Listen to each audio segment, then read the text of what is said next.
하나님의 말씀은 요한복음 20장 30절로 31절입니다. 예수께서 그 제자들 앞에서 이 책에 기록되지 아니한 다른 표적들도 많이 행하셨으나 오직 이것들을 기록함은 너희로 예수께서 그 하나님의 그 아들 그 그리스도이심을 믿게 하려 하며 또 너희가 그렇게 믿어서 그의 그 이름 안에서 생명을 얻게 하려 함이니라. 오늘 말씀을 가지고 아직도 베일에 쌓인 요한복음의 기록 목적이라는 제목으로 말씀을 나누겠습니다. 운전할 때 가장 주의를 기울여야 되는 것이 무엇일까요? 바로 교통신호겠죠. 근데 교통신호라는 그 단어가 영어로 하면은 그 사인입니다. 근데 그 사인을 뭐라고 성경에서는 번역하고 있을까요? 표적이라고 번역합니다. 세메이온이라는 것이 헬라어인데 그거를 영어로 하면 사인. 그 사인이 이제 신호인데 그거를 성경에서는 표적이라고 번역하는데 대부분은 우리는 어떻게 그걸 이해하죠? 기적이라고 이해합니다. 도저히 일어날 수 없는 일이 일어난다는 것을 표현한 게 기적인데요. 성경은 기적이란 말 대신에 표적이란 말로 세메이온, 신호란 말로 그러니까 그 신호에 따라서 우리가 움직여야 된다는 것을 말씀하고 있죠. 그러니까 우리가 신앙생활을 할 때, 영적인 생활을 할 때도 그 신호를 잘 봐야 원하는 목적지에 도달할 수가 있는 거죠. 오늘 말씀 요한복음 20장 30절에 보면 예수께서 그의 그 제자들 앞에서 여기서는 그의 그 제자들은 누굴까요? 12사도인데 그중에 가룟 유다가 빠졌으니까 11사도입니다. 일반적인 제자가 아니라 사도들이죠. 왜 그런 거 하니? 요한복음 6장 66절에 보면 어떤 말이 있어요? 다 떠나가고 12사도만 남았더라. 그래서 그때부터는 예수님 옆에 다른 사도가 더 없습니다. 그래서 그때까지 온 거죠. 근데 이 사도들 앞에서 무엇을 하셨을까요? 이 책에 기록되지 아니한 다른 표적들도 많이 행하였으나 예수님 그 사인을 많이 보내주셨다는 거예요. 여러 가지 사인을 보내주셨는데 이 책이라는 것은 요한복음이죠. 근데 여기서 한 가지 우리가 생각할 것은 그 표적을 행하고 죽은 자를 살리고 무리를 걸으시고 많은 표적을 행하셨잖아요. 그 행하신 것을 누구 보라고 하셨다고요? 사도들 앞에서. 거기 다른 사람도 있었지만 그 대상이 사도들이라는 것입니다. 그러니까 이 신호를 사도들에게 보내줘서 우리가 예수님의 신호를 받으려면 누구한테 가야 될까요? 사도들 통해서 그 신호를 우리가 받아서 목적지까지 운행할 수 있는 거죠. 특히 사도들 앞에서 표적을 보이신 것은 성도들이 사도들을 통해 주신 신호의 말씀에 집중할 때 최종적인 목적지까지 안전하게 영적 주행을 할 수 있다는 의미가 아니겠습니까? 요한은 요한복음 21장까지 기록하면서 그것을 염두에 두고 이걸 읽는 사람, 성도들이 그 표적을 봤으면 좋겠다. 그래서 예수님의 그 표적 중에서 선택해서 요한복음에다가 기록해 놓은 것입니다. 요한복음에 기록된 표적은 몇 가지가 있을까요? 우선 7가지입니다. 첫 번째는 가나 혼인잔치에서 물로 포도주를 만드셨고 그 2장이 나오죠. 또 4장에 가면 왕의 신하의 아들을 치료해 주신 것이 나옵니다. 세 번째는 5장에 가서 베데스다 연못가에서 38년 된 병자를 고쳐주신 장면이 나오고요. 또 네 번째로는 6장에 가서 오병이어의 이적을 베풀어서 장정만 5,000명을 먹이신 것이 나오죠. 같은 6장에 또 무리를 걸어서 제자들에게 사도들에게 오신 그 표적을 또 보여주시고요. 그 다음에 9장에 가서 선천적인 맹인을 고쳐주신 장면이 나옵니다. 그러니까 11장에 가면 죽은 나사로를 살리신 것, 그것이 우리가 마지막 표적이라고 생각하기 쉽습니다. 그러니까 요한복음에는 예수님이 행하신 표적 중에서 특별히 대표적인 것 7가지를 기록했다고 얘기하고 있는데요. 그것은 요한복음을 보다가 말하기 때문에 그런 것입니다. 사실은요, 앞에 나오면 7가지 표적들은 뭘 기록하려고 했냐면 마지막 표적, 8번째 표적을 기록하기 위해서 그냥 뜸을 들여놓은 것입니다. 그렇잖아요. 7번째 표적이 뭔가요? 죽은 나사로를 소생시킨 거예요. 그 죽은 나사로를 소생함으로 말미암아 이제 유대인들이 결국 예수를 죽이는 모의를 시작해서 결국은 십자가에 매다는 것이 아닙니까? 그래서 요한복음 21장까지 있는데 11장에서 이제 나사로를 소생시키기 나오는데 그 마지막 부분에 가면 11장 45절부터 보면은 그래서 예수님을 죽일 음모를 시작됩니다. 그래서 12장에 가면 6월절 엿새 전에 이제 베다니에 가서 예수님이 기름 부음을 받으시고 향기름을 그래서 이제 직분이 선지자에서 대제사장으로 바뀐 거죠. 그래서 12장부터 쭉 해서 13, 14, 15, 16 그래서 마지막에 20장 29절까지가 마지막 표적입니다. 이 표적은 예수님이 이름을 붙이셨어요. 뭐라고요? 요나의 표적이라고. 내가 요나의 표적밖에는 너희들에게 보여줄 게 없다는 겁니다. 지금까지 많은 표적을 행해서도 바리새인들이, 서기관들이, 사두개인들이 계속 표적 좀 보여달라는 거예요.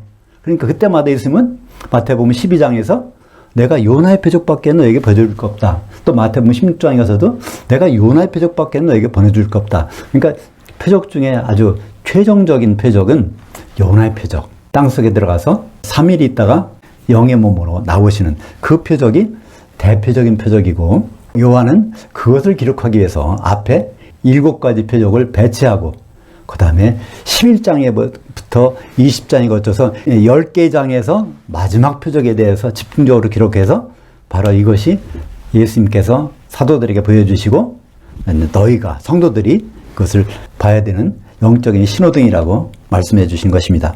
마지막 표적은 그러니까 독생자로 죽으시고 맏아들로 부활하신 그것이 마지막 표적이죠. 요한복음을 우리가 보아야 되는 이유가 무엇일까요? 오늘 제목을 아직도 베일에 쌓인 요한복음 기록 목적. 요한복음 기록 목적은 분명히 나와 있습니다. 20장 31절 볼까요? 오직 이것을 기록함은 너희로 예수께서 하나님의 아들 그리스도이심을 믿게 하려 함이요 또 너희로 믿고 그 이름을 힘입어 생명을 얻게 하려 함이니라. 이게 한글인데 이해는 가요. 그러니까 한글은 이해가. 근데 이 말씀이 무엇 때문에 이런 말씀하셨는지는 이것만 그냥 보면 알 수 없습니다. 여기서 이것을 기록했다는데 이것이 무엇인지 원문에는 이것들입니다. 그러니까 요한복음책을 기록했다는 얘기가 아니라 이 표적들을 기록했다는 얘기죠. 또 예수님께서 하나님의 아들 그리스도이심을, 여기도 다 헬라어 원제는요 정관사가 붙어 있어요. 그 하나님의 그 아들, 그러니까 아버지 하나님의 그 아들, 아들도 어떤 상태의 아들인지, 독생자인지 맏아들인지 뭔지 그런 것을 표시하기 위해서 정관사를 항상 붙입니다. 너희로 믿고 그냥 믿는 것이 아니라 그분이 어떻게 변하는 것을 믿어야 되는데 그것도 그냥 한 번만 믿으면 구원받는 것을 이렇게 생각하도록 되어 있습니다. 또 그 이름을 힘입어 생명을 얻게 하려 함이라. 그러면 예수 믿으면 죽을 병이 걸렸다가도 살아나는 건가? 그런 생명이 아니죠. 이 생명이라는 것은 바로 영생, 천년 동안 예수님과 함께 사는 그것을 말한다는 것인데, 이것을 원전을 가지고 단어 하나를 살려가지고 지역해보면 이렇습니다.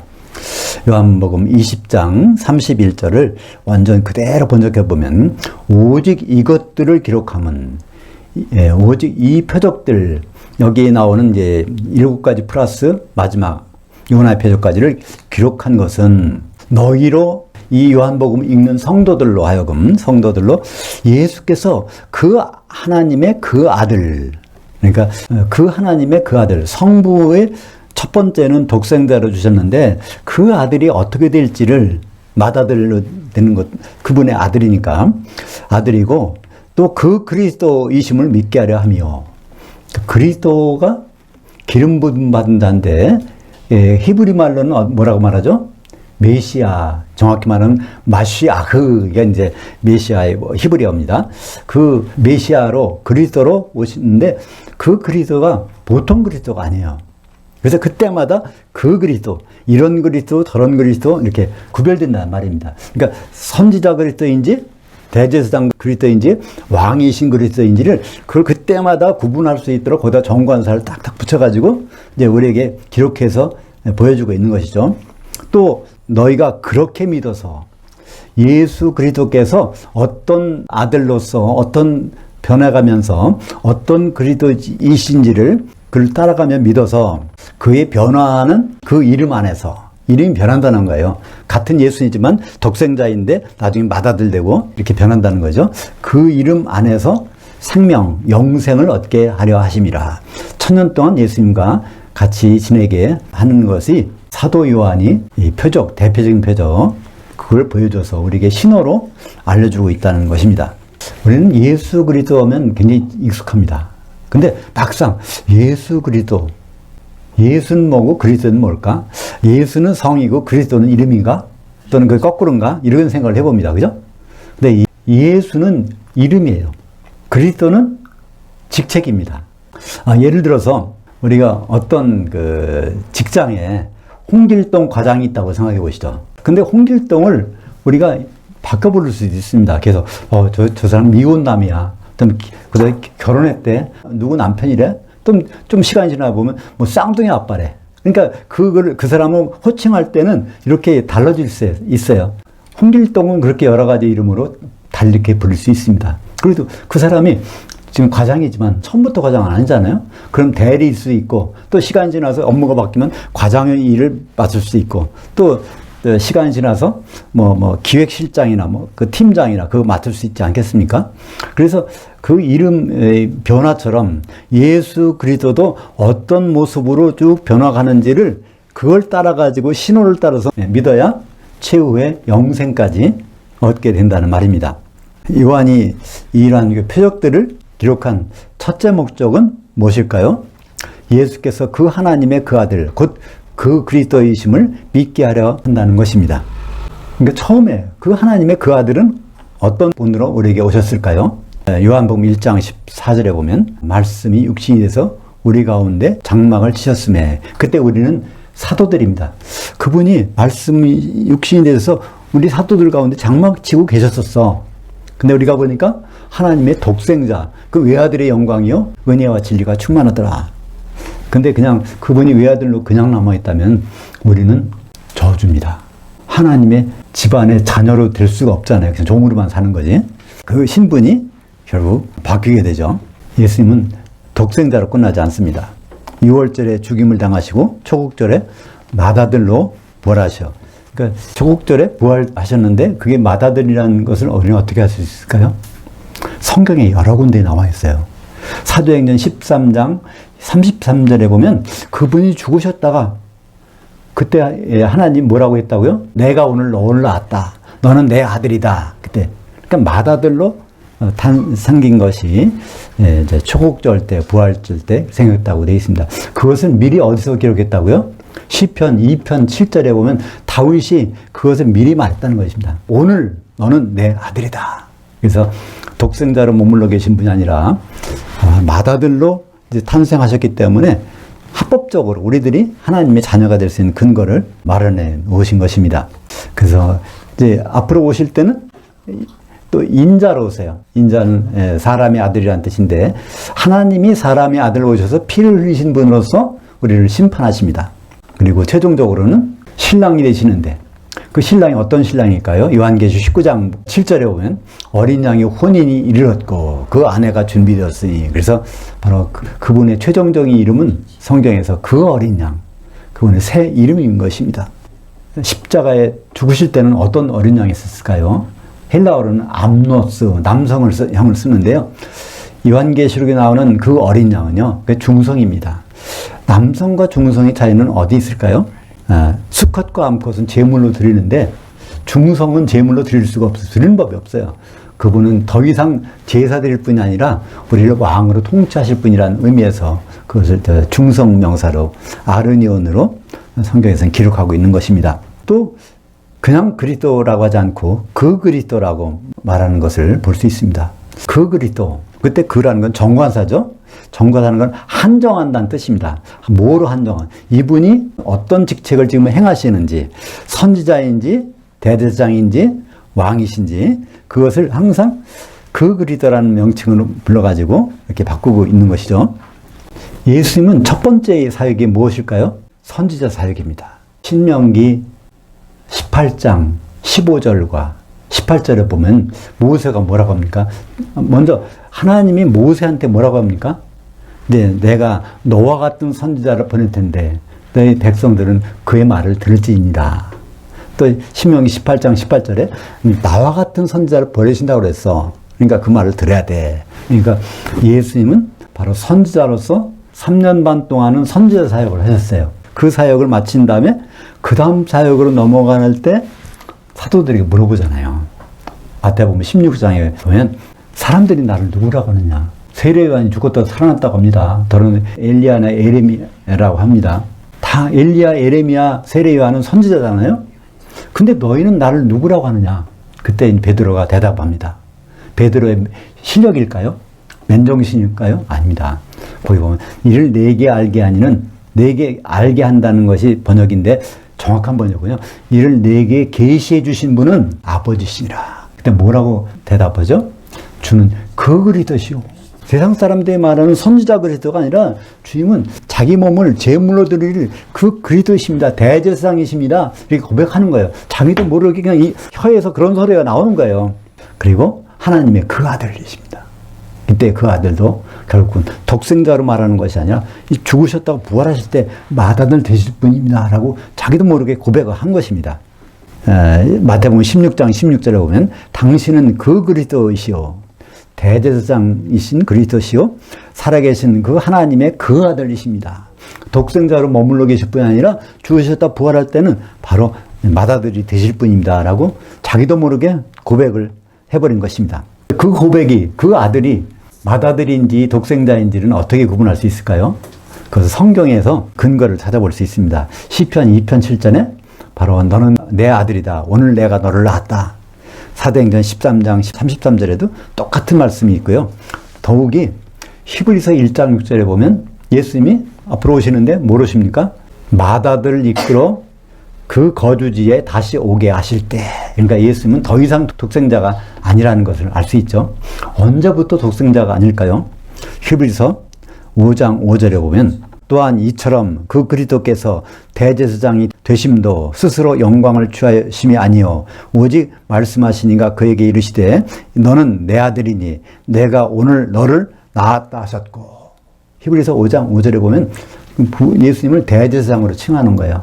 근데 무엇 때문에? 내가 오늘 너를 낳았기 때문에. 그렇다는 얘기는 이미 독생자로 나오셨는데 그날에 맏아들이 됐다는 것을 증언하고 있는 것입니다. 예수님은 자기 몸을 성전이라고 하셨어요. 요한복음 2장 21절에 보면 자기 몸인 성전에서 자신을 유월절의 제물로 삼아서 아버지께 드릴 대제사장이셨던 것입니다. 하나님께 제사 지낼 때는 뭐가 있어야 되죠? 성전에 가서 제사를 지내요. 그죠? 그땐 제물이 있어야 돼. 근데 예수님을 하나님 아버지를 직접 만나는 것은 대제사장이 가서 만납니다. 그러니까 다른 제사장들은 그 준비했다가 대제사장이 지성소에 들어가서 만나게 되는 거예요. 그러니까 제사의 3요소를 갖춘 분이 바로 예수님이셨다는 것을 알 수 있지 않습니까? 예수님은 마태복음 16장에서 자기가 이제 베드로를 통해서 대제사장 되실 그리스도라는 것을 드러내시고 그때 그런 말씀하세요. 다른 사람에게는 절대로 내가 그 그리스도, 대제사장 그리스도라는 것을 말하지 마. 그러면서 그때 하신 말씀이 마태복음 16장 21절에 이때로부터 그 예수께서 자기가 예루살렘에 올라가 그 장로들 곧 대제사장들과 서기관들에게 많은 고난을 받고 죽임을 당하고 제3일에 살아나야 할 것을 그 제자들 사도들에게 비로소 나타내시니 그때 처음으로 이런 말씀하셨다는 거예요. 그래서 예수님은 대제사장으로 보내심을 받은 사도십니다. 히브리서 3장 1절에 보면 그러므로 하늘의 부르심을 함께 받은 거룩한 형제들아 그 사도 곧 우리가 고백하는 대제사장이신 예수를 깊이 생각하라. 더 이상 그냥 선지자가 아니라 대제사장이신 예수를 생각하라. 근데 히브리서에 보면 예수님을 평범한 대제사장이 아니라 어떤 대제사장이라고 하시죠? 물론 대제사장은 레위 지파야 되죠. 그죠? 아론의 반차를 따라서. 근데 히브리서에 보면 그렇지 않다는 거예요. 레위 지파로 따라서 보면 죽고마니까 사람이니까 그렇게 안 된다는 것입니다. 족보도 없고 항상 있고 그런 분이 바로 돼야 된다는 거예요. 그래서 거기서 멜기세덱이라고 하는 그 반차를 따라서 나온 대제사장이라고 말씀하고 있습니다. 근데 멜기세덱은 어떤 분인가요? 살렘 왕 대제사장. 그 살렘이라는 것은 평강이라는 뜻이고요. 왕. 평강의 왕이신 멜기세덱. 그러니까 멜기세덱이 바로 복제품으로 나타나서 아브라함을 만났다는 것이고 실물은 이제 예수님이 그렇다는 것입니다. 히브리서 7장 1절에 보면 그래서 멜기세덱은 살렘 왕으로 아브라함을 축복한 자라고 나오는 것입니다. 그래서 예수님은 선지자이셨고 그 다음에 제사장이셨고 그 다음에 멜기세덱의 제사장이니까 살렘 왕으로 왕이 되실 분으로 나타나고 있는 것입니다. 예수님의 이름은 독생자에서 외아들에서 맏아들로 또 인자로 또 어린 양으로 변화합니다. 그래서 그를 향하여 믿되 독생자의 이름을 향하여 믿어야 하는 이유입니다. 성경에는 한 번도 예외가 없어요. 그리스도를, 예수를 향하여 믿으면 영생이라고 그러는데 거기에 우리말 번역에서 향하여라는 전치사가 빠졌습니다. 에이스라는 전치사 또는 에피라는 전치사가 빠져 있어요. 성경 원전에는 항상 그것이 따라다닙니다. 왜 그것이 따라다닐까요? 원래 에이스라는 전치사는요, 안으로라는 전치사입니다. 안으로. 근데 우리는 왜 이렇게 예수를 안으로 믿어야 된다는 말이 익숙하지 않을까요? 그래서 저는 항상 예수를 향하여 믿어야 된다고 이렇게 번역해서 이제 말씀하고 있죠. 왜냐하면 우리는 예수님이 정지된 상태를 생각하니까 안으로 하면은 예수님이 여기 계신데 안으로 믿어봐야 그 자리지. 근데 그 성경에서는 안으로라는 단어를 쓸 때는 그분이 끊임없이 움직이는 거예요. 어디 지하실에 갔더니 거기 문이 또 하나 있어. 그럼 또 계단이 있네. 또 거기 갔어. 거기 봤더니 또 문이 나왔어. 또 계단이 있어. 또 안으로. 그러니까 예수님이 독생자인 줄 알았더니 이분이 아들 되신데, 인자가 되신데, 나중에 신랑이 되시는 분이야. 그분을 따라가면서 믿으란 말이 그 전치사 에이스인데, 그것을 움직이는 상태로 예수님을 설명하려면 향하여라는 말밖에는 다른 말이 없어서 제가 향하여라는 말을 쓰고 있습니다. 그러니까 새가 날아가는데 새에다가 화살을 쏜다고 할 때 그것을 이동하는 방향을 따라가면서 믿어야 되니까, 그래서 제가 향하여라는 말로 번역을 하곤 하는 것입니다. 그리스도의 직분도 계속 변합니다. 선지자의 직분에서 대제사장의 직분으로, 그리고 왕의 직분으로 이제 오셔서 천년왕국을 통치하실 것입니다. 그래서 이 모든 복음을 한 구절로 요약하면 무엇이 될까요? 요한복음 3장 16절. 요한복음 3장 16절을 원문을 그대로 번역해서 보면, 그 하나님이 이 세상을 이처럼 사랑하사 그 독생자를 주셨으니 이는 그를 향하여 믿는 자마다. 그 독생자를 주셨다는데 독생자가 계속 어떻게 변한단 말입니다. 멸망하지 않고 영생을 얻게 하려 하심이라. 영생은 한 시대의 삶, 조의 아이오니온, 한 시대의 삶이죠. 영생이라는 것은 천년왕국에서 주님과 함께 사는 삶입니다. 사랑하는 여러분, 예수님을 십자가에 달리신 채 독생자로만 알고 믿으면 낭패당합니다. 왜냐하면 예수님은 십자가에 계속 달려있는 분이 아니기 때문에 그렇죠. 하나님의 아들 예수님의 호칭이 계속 변하는데 그에 따라 그의 직무도 달라집니다. 성도들은 사도들을 통하여 주신 영적 신호에 민감하게 반응해서 따라가야 될 것입니다. 요한복음 6장 40절에 바로 아버지 뜻이 그렇다는 것을 우리에게 잘 설명해 주고 있죠.